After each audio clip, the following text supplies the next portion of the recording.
Now, we want to remind our viewers how this conflict really started. CBS News anchor Lana Zak walks us through the major events that have unfolded in the Middle East over the past year. On October 7th, Hamas launched multiple terrorist attacks on concertgoers at a musical festival and kibbutzim. Those are traditional farming communities along the Gaza border. Approximately 1,200 people died, primarily civilians, and 251 people were taken hostage. Then, within hours of the terrorist attack, Israel launched retaliatory airstrikes into Gaza. After about a month of airstrikes, Israeli forces launched a ground offensive into northern Gaza on October 27th. The military said that the land operations were necessary to rescue the hostages and, quote, destroy Hamas governing and military capabilities. Hundreds of thousands of Gazan citizens were told to evacuate south to the city of Khan Yunis. Then, after nearly 2 months of fighting, Israel and Hamas agreed to a 4-day ceasefire, which was eventually expanded to a full 7 days. And ultimately, 105 hostages were released by Hamas and 240 Palestinian prisoners were released by Israel. A larger amount of critical aid, including medicine, food, and gasoline, was also allowed in.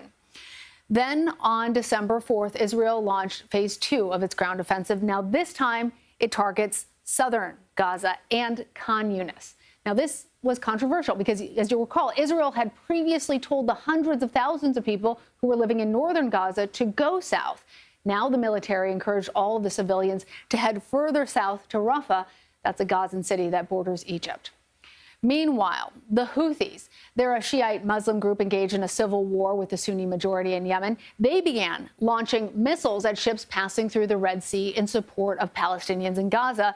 So starting on January 11th, the U.S. and U.K. launched multiple airstrikes into Yemen in an attempt to restore safety to that critical shipping route. That conflict is still ongoing.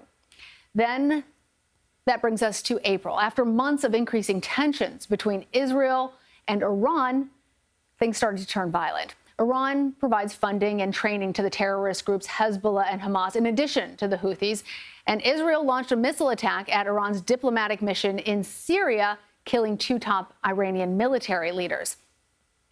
10 days later, Iran retaliated and launched 300 missiles and drones into Israel, the majority of which were intercepted by a coalition of Israeli and allied militaries. Meanwhile, back in Gaza, Israel began pushing into Rafah on May 7th. Now, this, combined with a renewed fighting effort into northern Gaza, worsened the humanitarian crisis.